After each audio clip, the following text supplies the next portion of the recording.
तो कई इम्तिहान बाकी है, अभी तो नापी है मुट्ठी भर जमीन हमने, अभी तो पूरा आसमान बाकी है, अभी तो पूरा आसमान बाकी है, अभी तो ये शुरुआत मात्र है। और विगत 7 महीनों में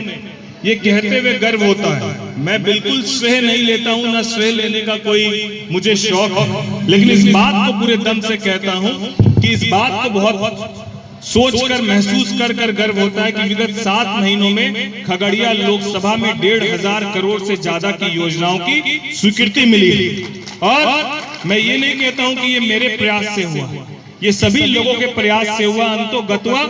जनता को उसका लाभ मिलना चाहिए, श्रेय जिसको लेना है उनको मुबारक। मेरा प्रयास यही है कि सड़क से लेकर सदन तक इस लोकसभा की आवाज को हमेशा हम लोग बुलंद करते रहेंगे। और जो खगड़िया लोकसभा सबसे वंचित और जो खगड़िया लोकसभा सबसे ज्यादा पिछड़ा लोकसभा में आता है, उसको आगामी 5 सालों में हम लोग विकसित लोकसभा की सूची में हम लोग शामिल करें, ये हम लोगों की प्राथमिकता है। खगड़िया लोकसभा को मेडिकल कॉलेज मिल गया, लगभग 1300 किलोमीटर आरडब्ल्यूडी से सड़कों का जाल की स्वीकृति मिल गई, आरओबी के लिए स्वीकृति मिल गई, कई पुल पुलिया के निर्माण की स्वीकृति मिल गई। हम लोग आने वाले समय में खगड़िया में एक बहुत बड़ा, ताकि यहाँ के हमारे नौजवान साथी, चाहे वो किसी कॉम्पिटिटिव एग्जाम की तैयारी के लिए, चाहे वो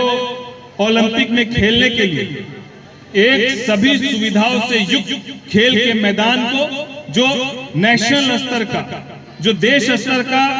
बड़ा खूबसूरत मैदान है, उसको भी हम लोग विकसित करने का काम करेंगे। और खेलो इंडिया के तहत मैं माननीय मंत्री जी से बात करके आया हूं, जल्द ही जमीन भी हम लोग लेंगे और जल्द ही यहां पर एक खूब सुंदर खेल का मैदान भी होगा, अच्छे शिक्षण संस्थान भी होंगे, स्वास्थ्य भी होगा, खेल का मैदान भी होगा। और हमारे बुजुर्गों की आवाज जो हमने, जब मैं आशीर्वाद पांव छू कर चुनाव के दरमियान उसके बाद ले रहा था,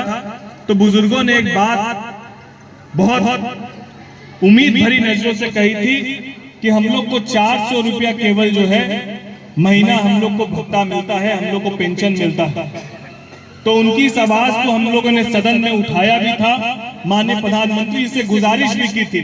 कि अन्य राज्यों में 1000, 1500, 2000, 3000 तक मिलता है, कम से कम हमारे बिहार के भी जितने भी, चाहे वो विधवा पेंशन हो, विकलांग पेंशन हो, वृद्ध पेंशन हो, उसको कम से कम 1000 रुपए से 1500 रुपए तक करने की जरूरत है। और उस पर भी जल्द ही सकारात्मक रुख आने वाला है और उस पर भी वृद्धि होने वाली है। मैं आप सभी बुजुर्गों को भी चरण वंदन करते हुए इसके लिए बहुत शुभकामनाएं और बहुत बधाई देता हूं। मैं फिर से अंत में आप सबका बहुत कोटि आभार व्यक्त करते हुए धन्यवाद व्यक्त करता हूं कि आप सब लोग सदैव मुझे अपना छोटा भाई अनुज बेटे की तरह इतना स्नेह प्यार देते हैं। आपका ये स्नेह प्यार आशीर्वाद हमेशा बना रहे, व्यक्तिगत संबंध हमेशा मजबूती से बना रहे। सांसद तो 5 साल के लिए होता है, फिर 5 साल के बाद चुनाव आएगा, जिसके भाग्य में और जिसके कर्म में लिखा होगा उसको सांसद बनना होगा। हम लोग राजनीतिक महत्वाकांक्षा वाले लोग नहीं हैं, जितने दिन की सेवा का मौका मिला है उस सेवा को 100% पूरा करेंगे, इसी महत्वाकांक्षा के साथ बस राजनीति करते हैं। फिर से इन्हीं चंद शब्दों के साथ आप सबका कोटि धन्यवाद और आभार व्यक्त करते हुए अपनी वाणी को विराम देता हूं। जय हिंद, जय भारत, हर हर